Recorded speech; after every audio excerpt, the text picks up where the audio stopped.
चक्रवर्ती सम्राट महाराज दशरथ को बुलाया गया।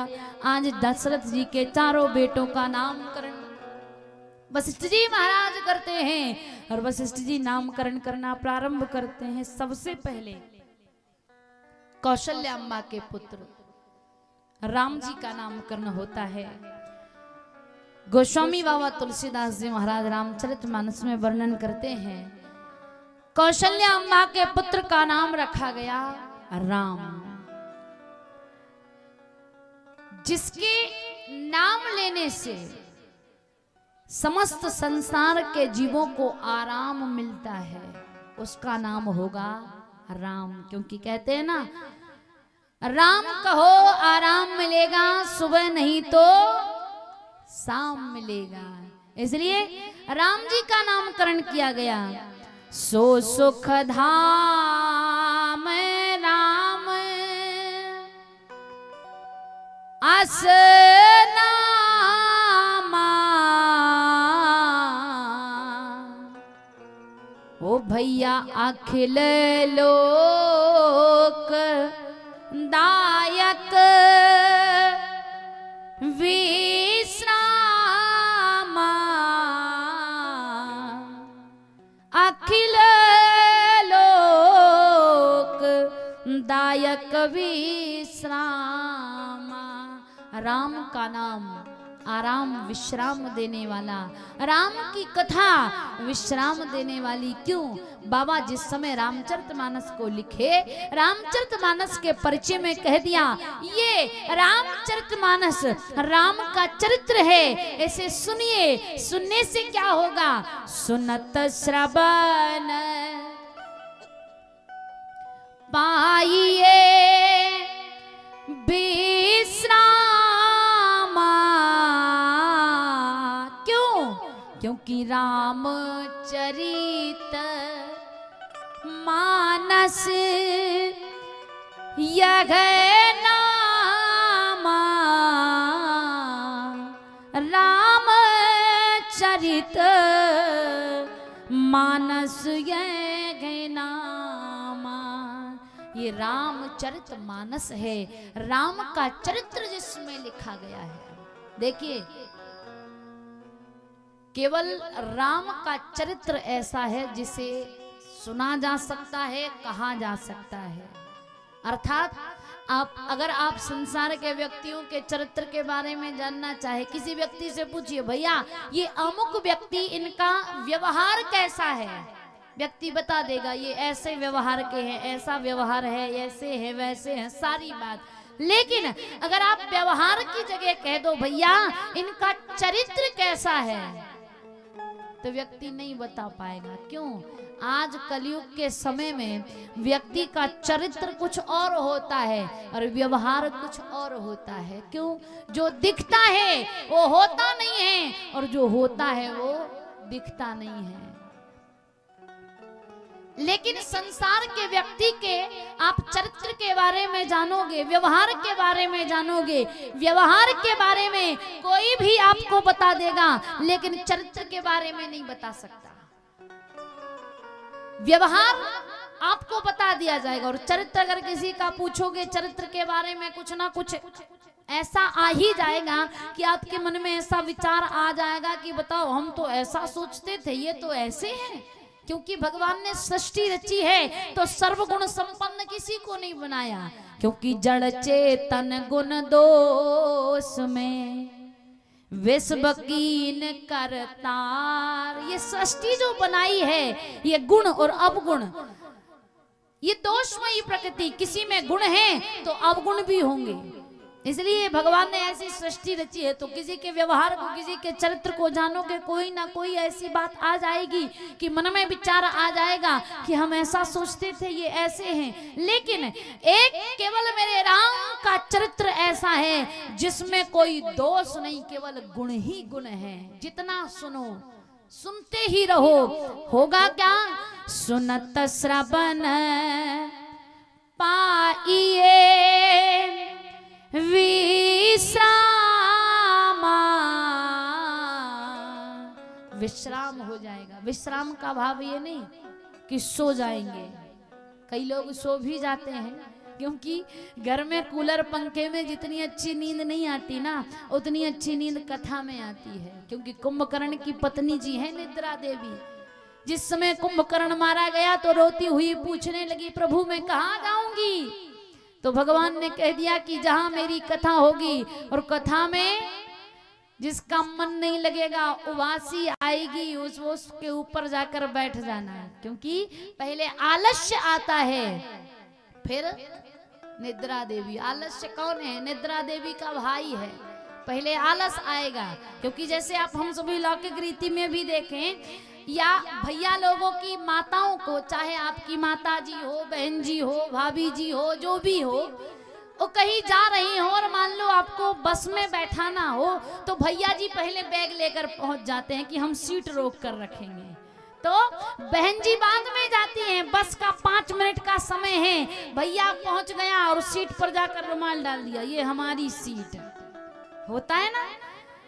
ऐसे ही आलस्य जो है वो निद्रा देवी का भाई है, वो यहाँ कथा में घूमते ही रहता है।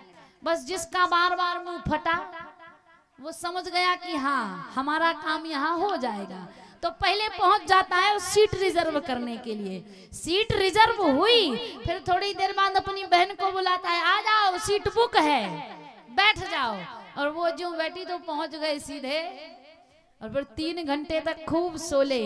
और फिर 3 घंटे के बाद जब नींद खुलती है तो क्या कहते हैं, वाह क्या कथा थी। और पूछ लिया जाए क्या कथा सुनी, तो आगे पाठ और पीछे बढ़िया चकाचक नींद हो गई, आनंद है ना। लेकिन विश्राम का भाव यहाँ ये नहीं लिखा कि सोने को मिलेगा खूब। सोना शरीर का बाह्य विषय है, और विश्राम होना अर्थात आत्मा की बात की जा रही। आत्मा को विश्राम होगा, आत्मा को शांति मिलेगी, आत्मा को सुख मिलेगा। इसलिए सुनत श्रवण पाइए विश्राम। क्यों? क्योंकि ये भगवान की कथा है, ये भगवान का चरित्र है जो जीवन में विश्राम देने वाला है। क्योंकि सो सुख धाम राम अस नामा,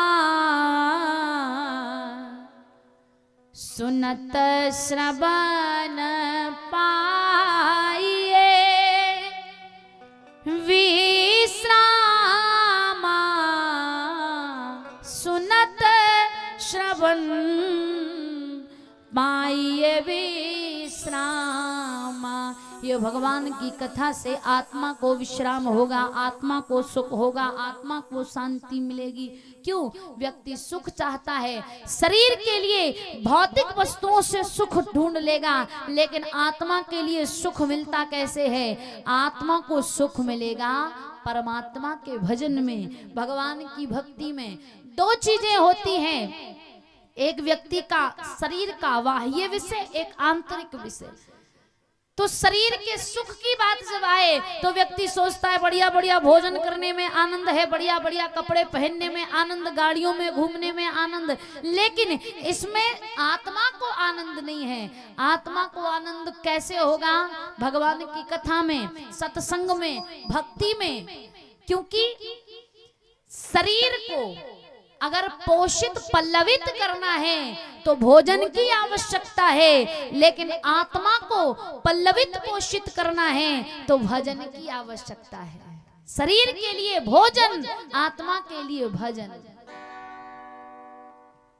लेकिन भोजन भी मात्रा से करना चाहिए। कभी कभी लोग ज्यादा खा लेते हैं और फिर भजन के लिए जब बैठेंगे तो, है ना। लेकिन भजन ज्यादा करना चाहिए, भोजन कम, जिसमें भजन आराम से हो जाए।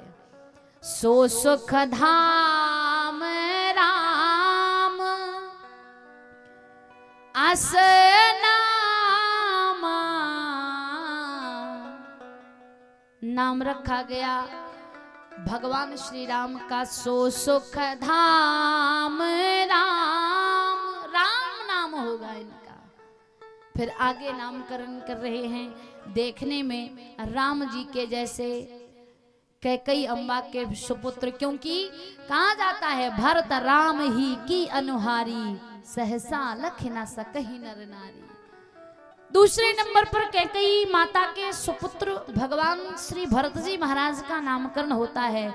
बाबा लिखते हैं विश्व भरण पोषण कर जोई, ताकर नाम भरत अस होई, ताकर नाम भरत अस होई।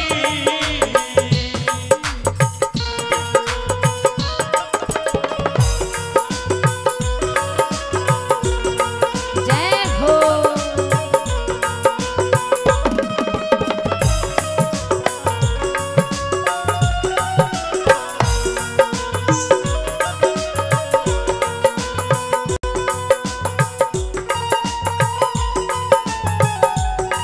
जय हो।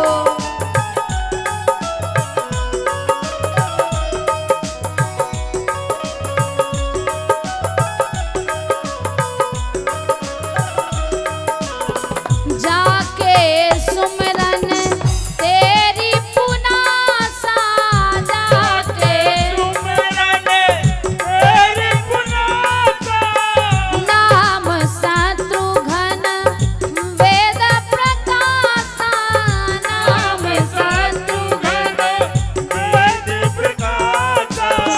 जाके सुमिरन तेरी पुनासा, नाम शत्रुघ्न वेद प्रकाशा। नाम शत्रुघ्न वेद प्रकाशा।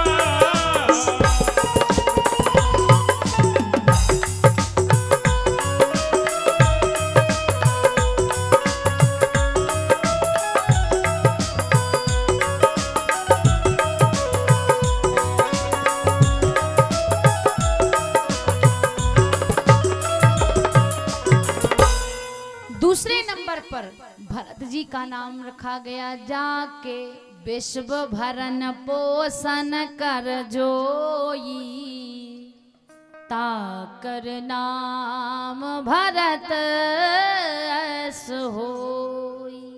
अब इस चौपाई का अगर हम अर्थ लगाएं, विश्व भरण पोषण कर जोई अर्थात भोजन पानी की व्यवस्था करते हैं, उनका नाम भरत है क्या? भोजन पानी की व्यवस्था तो व्यक्ति अपने आप कर लेता है, रात दिन उसी में तो लगा है। लेकिन यहाँ लिखा गया विश्व भरण पोषण कर जोई अर्थात शरीर का नहीं, आत्मा के भरण पोषण की जो व्यवस्था करते हैं वो है श्री भरत जी महाराज। क्योंकि भरत जी रात दिन भगवान का भजन करते रहते हैं और धन्य है वो भरत जी महाराज जिनका स्वयं परमात्मा भजन करते हैं। संत कहते हैं भरत सरीस को राम सने ही, ओ भैया जग जप राम राम जप जेहि, जग जाप राम राम जाप जेहि। तो जो 24 घंटे भगवान का भजन करते हैं, लेकिन भगवान जिनका 24 घंटे भजन करते हैं वो है भरत जी महाराज। और भरत जी भरण पोषण की व्यवस्था करते हैं अर्थात भरण पोषण भजन की व्यवस्था। जो आत्मा का भोजन है वो है भगवान का भजन। लेकिन व्यक्ति आज के जमाने में भजन पर ज्यादा ध्यान देता है, भजन पर नहीं। और 2 प्रकार का भजन होता है, एक शरीर का भजन और दूसरा लक्ष्मी नारायण का भजन, है ना। व्यक्ति लक्ष्मी नारायण वाला भजन बढ़ाना चाहता है और शरीर का वजन घटाना चाहता है। घटाते रहिए, अगर नहीं घटाइएगा ना तो बीमारी बन जाएगी। इसलिए ध्यान देना, अपना अगर वजन बढ़ रहा है तो उसे घटाने का प्रयास करें और भगवान का भजन बढ़ाने का प्रयास करें। और भगवान का भजन अगर बढ़ गया ना तो लक्ष्मी नारायण वाला भजन अपने आप बढ़ जाएगा। लेकिन व्यक्ति करता क्या है, अगर भजन के लिए बैठा दो माला लेकर कि माला लेकर भगवान का भजन करो तो नींद आने लगती है ना। और नोट की गड्डी दे दी और कहो कि रात भर गिनो, तो नींद आना तो दूर की बात, मजाल की पलक झपक जाए। क्यों? क्योंकि माया में हमारा मन लगता है पर मायापति में मन नहीं लगता, भगवान में मन नहीं लगता। हम लक्ष्मी को चाहते हैं और नारायण को नहीं चाहते, तो ये तो काम गड़बड़ है ना।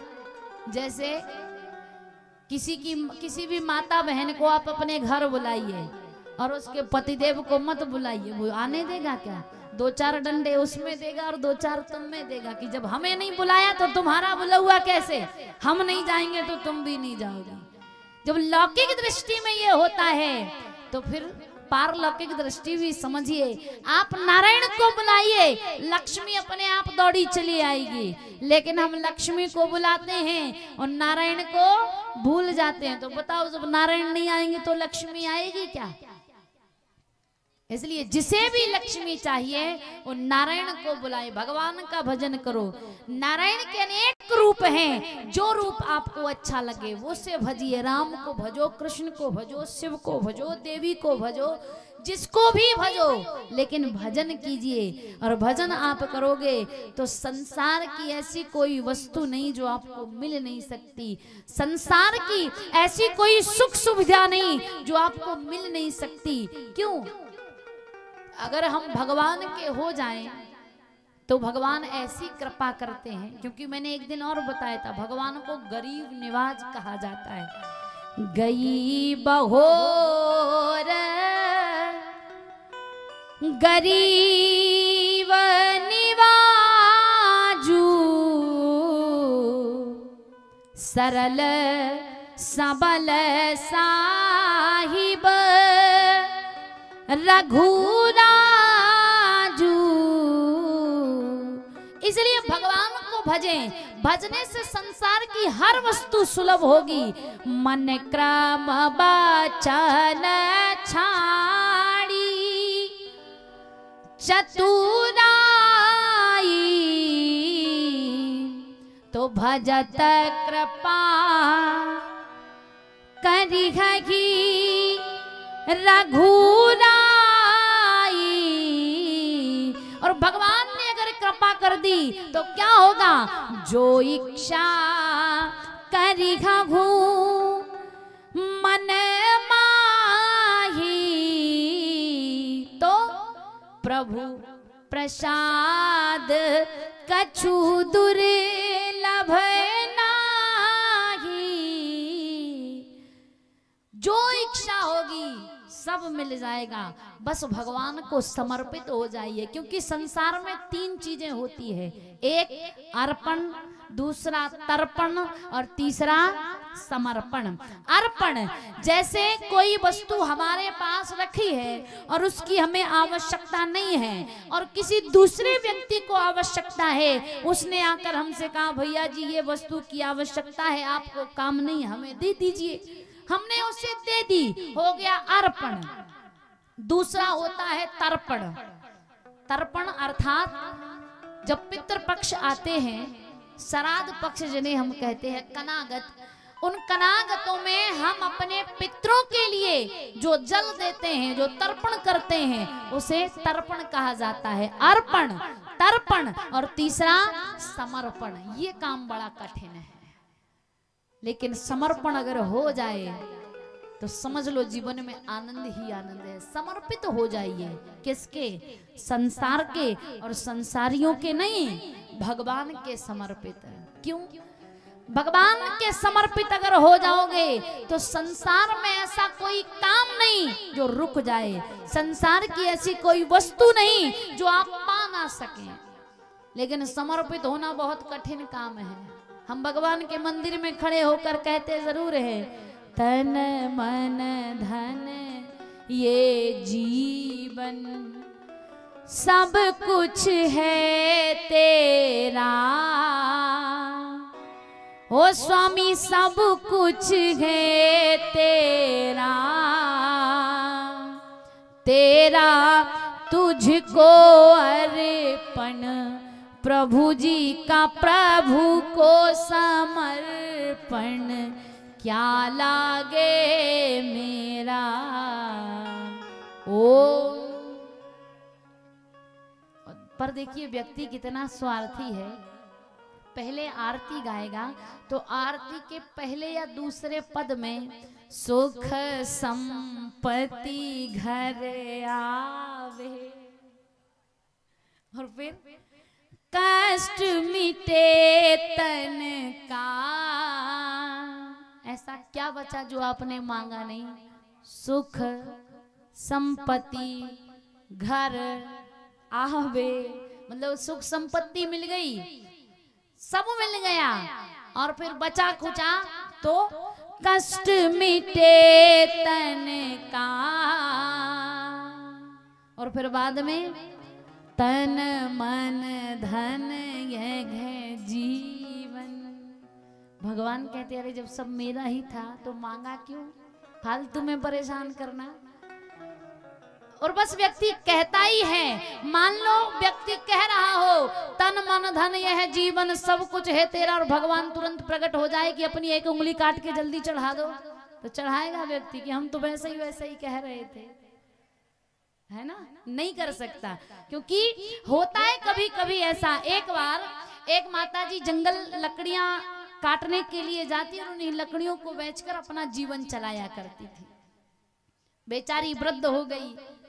एक दिन जंगल में लकड़ी को काट ली, लकड़ी को काटने के बाद बड़ा सा गट्ठा बनाया, अब सिर पर उठाने का प्रयास करे तो उठे ना। बड़ी देर से परेशान हो रही थी। अब जब दुखी हो गई, बहुत देर हो गई, तो दुखी होकर कहती हे भगवान ऐसे जीवन से तो उठा लेते। नारद जी तुरंत आ गए, चलो माता जी। कहा क्यों? कहा तुम अभी कह रही थी ना भगवान ऐसे जीवन से तो अब उठा लेते, तो हम उठाने आ गए हैं। नारद जी से वो माता जी कहती है ओ बाबा मैं अपने उठाने की थोड़ी कह रही हूँ, लकड़ी का गट्ठा मेरे सिर पर उठवा दो। तो ये व्यक्ति बहुत चतुर है। ये काली खोपड़ी वाला जो इंसान होता है ना, ये खोपड़ी देखने में छोटी सी है पर क्या क्या इसमें भरा हुआ ये कोई नहीं जानता।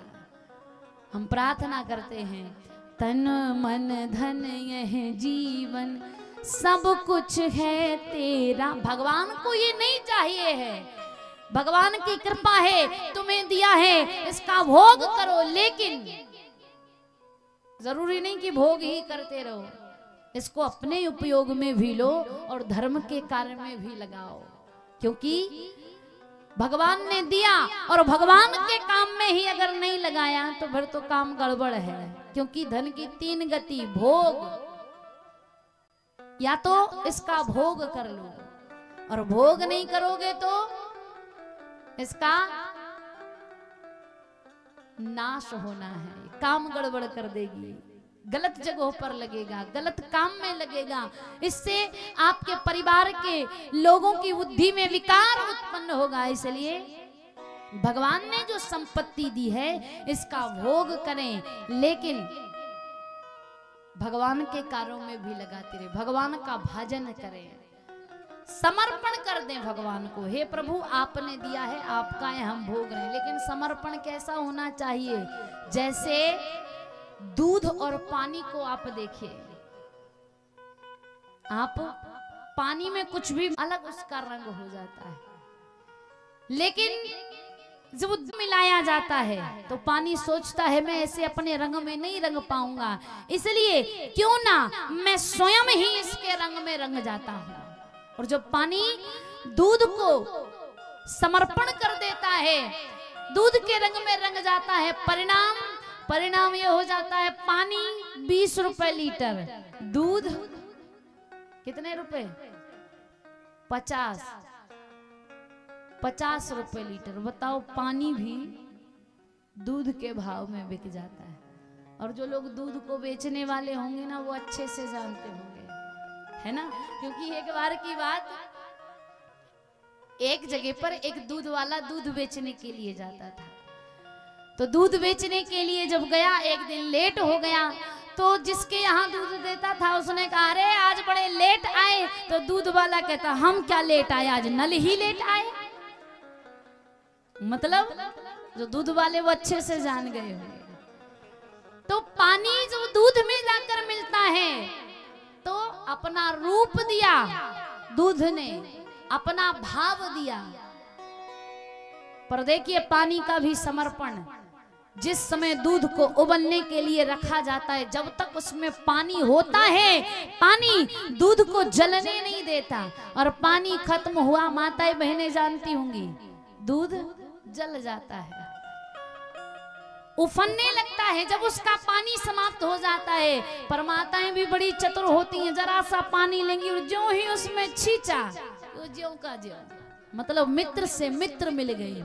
ये है भगवान की कृपा।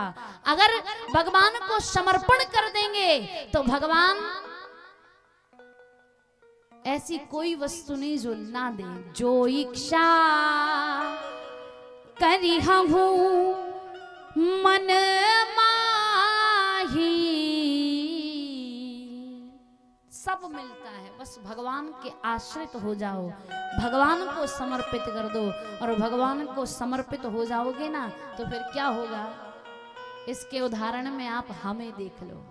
क्यों महाराज जी, हम भगवान नहीं हैं, हम आप लोगों के जैसे इंसान हैं। लेकिन जब पंडाल में आते हैं तो सब लोग प्रणाम करते हैं। क्यों, मैं आप जैसे इंसान नहीं हूं क्या? लेकिन भगवान से और भगवान की कथा से जुड़ने का परिणाम की पंडाल में जब आती है, आप बड़े बड़े बूढ़े बूढ़े बुजुर्ग सब हाथ जोड़कर स्वागत करते हैं। आप लोगों का प्रेम, स्नेह, भगवान के प्रति श्रद्धा है। हम कुछ नहीं हैं, ये भगवान की कृपा है। भगवान ने रूप दिया, भगवान का नाम मिला, भगवान से जुड़ गए हम। और भगवान से जुड़ जाने का परिणाम, खूब सेवा में खड़े रहते हैं। खूब क्या खाओगे, अरे हम लोग जब घर में रहते हैं ना, बारिश के 2-3 महीने, तो कोई नहीं पूछता क्या खाओगे, है ना। जो बनेगा वही खाना पड़ता है, और नहीं बना भले पसंद का हो ना हो, खाओ। लेकिन यहाँ जब कथा में रहते हैं, जी जी रबड़ी बनवा ले, जी जी खीर, अब हम खीर खाएं चाहे ना खाएं, पर बढ़िया चकाचक जजमान तो जी जी काजू खा लो, किशमिश खा लो, जी जी भले खाएं ना खाएं। मेरा तो नियम है, हम दाल चावल रोटी सब्जी के अलावा ज्यादा कुछ नहीं खा पाते आप लोग। लेकिन फिर भी आप लोगों का भाव है कि कब कब हमारे यहाँ आते हैं, इसलिए बढ़िया खूब।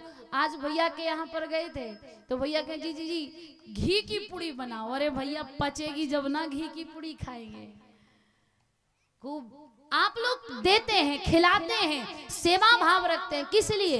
इसमें हमारा कुछ नहीं, ये भगवान की कथा से, भगवान से, भगवान के नाम से जुड़ जाने का प्रभाव है कि हम सबका इतना सम्मान होता है। भगवान की कृपा जिस पर हो जाए, भगवान गिद्ध को भी अपने से जोड़ लेते हैं, सबरी को जोड़ लेते हैं। वो सबरी जो ज्यादा पढ़ी लिखी नहीं थी, लेकिन उसका भी हम भक्ति में और भक्तों में नाम गाते हैं। वो गिद्ध जिसका आहार व्यवहार ठीक नहीं, जिसका रंग रूप ठीक नहीं, जो बोलना नहीं जानते ठीक से, लेकिन भगवान से जुड़ जाने के कारण हम उसकी भी कथा गाते हैं, सुनते हैं। क्यों? भगवान से जुड़ गए हैं। इसलिए जो इच्छा करी हो मन माही, तो भगवान की कृपा से सब सुलभ होता है। इसलिए भरत जी का नामकरण हुआ, नाम रखा गया भरत, क्योंकि शरीर के नहीं आत्मा के भरण पोषण की जो व्यवस्था करते हैं उनका नाम है भरत। विश्व भरण पोषण कर जोई, ताकर नाम भरत अस होई ताकर नाम भरत अस होई। भरत जी का नामकरण हुआ। आगे जाके सुमरन ते रिपुनासा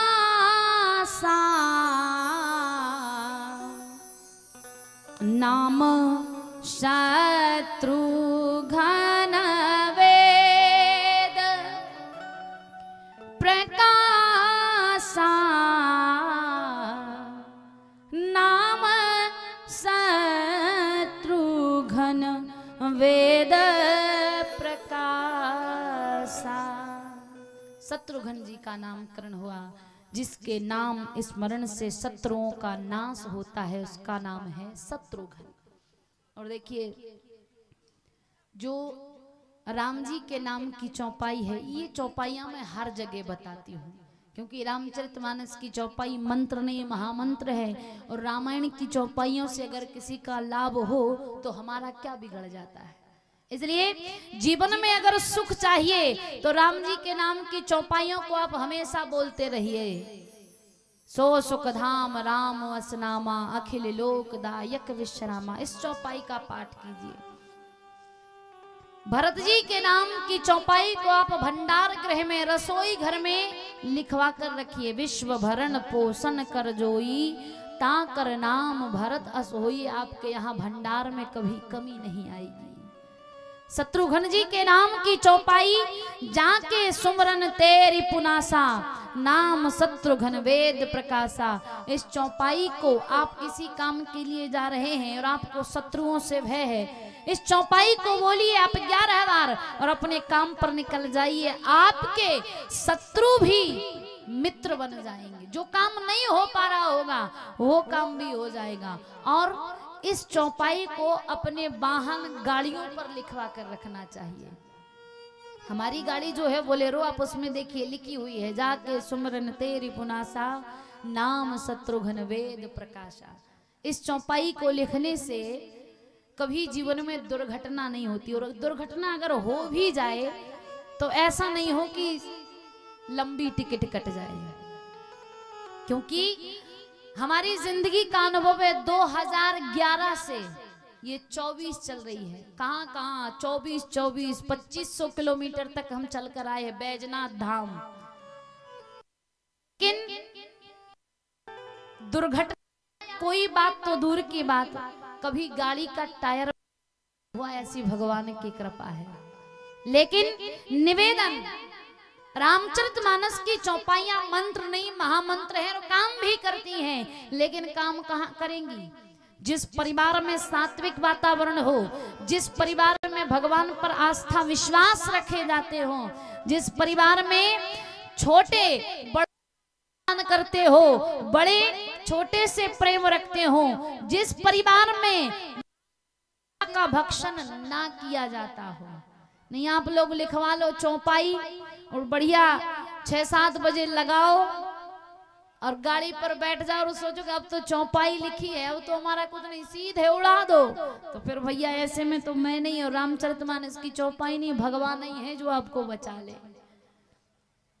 उन्हीं जगहों पर काम करेगी जहां सात्विक वातावरण होगा, छोटे बड़ों का बड़ों छोटों का सम्मान करते हो, भगवान के प्रति आस्था विश्वास प्रेम भाव हो और मांस मदिरा का भक्षण ना किया जाता हो। लक्ष्मण जी का नामकरण बाद में किया गया, लिखा गया लच्छन धाम सुराम प्रिय, लच्छन धाम सुराम प्रिय, सकल जगत आधार, गुरु वशिष्ठ ते ही राखा, लक्ष्मण नाम उदार, लक्ष्मण नाम उदार। लक्ष्मण जी का नामकरण बाद में हुआ, कारण कारण इस दोहे में ही बताया गया है, लक्षण धाम सुराम प्रिय सकल जगत आधार। लक्ष्मण जी क्या हैं? सारी सृष्टि के आधार हैं लक्ष्मण जी महाराज। रामचरितमानस रूपी महल जो बनाया गया इसके आधार हैं श्री लक्ष्मण जी महाराज। इसलिए लक्ष्मण जी आधार हैं। और आधार कहाँ होता है भैया लोग? आप लोग घर बनाते हैं तो घर में जो आधार होता है, जो घर की नींव होती है, वो कहाँ रखी जाती है? नीचे जमीन में या ऊपर छत पर? कहाँ? जमीन में। तो लक्ष्मण जी क्या है? नींव है। लक्ष्मण जी आधार हैं। लक्षण धाम सुराम प्रिय सकल जगत आधार। इसलिए गुरु वशिष्ठ ते ही राखा लक्ष्मण नाम उदार। लक्ष्मण जी का नामकरण हुआ।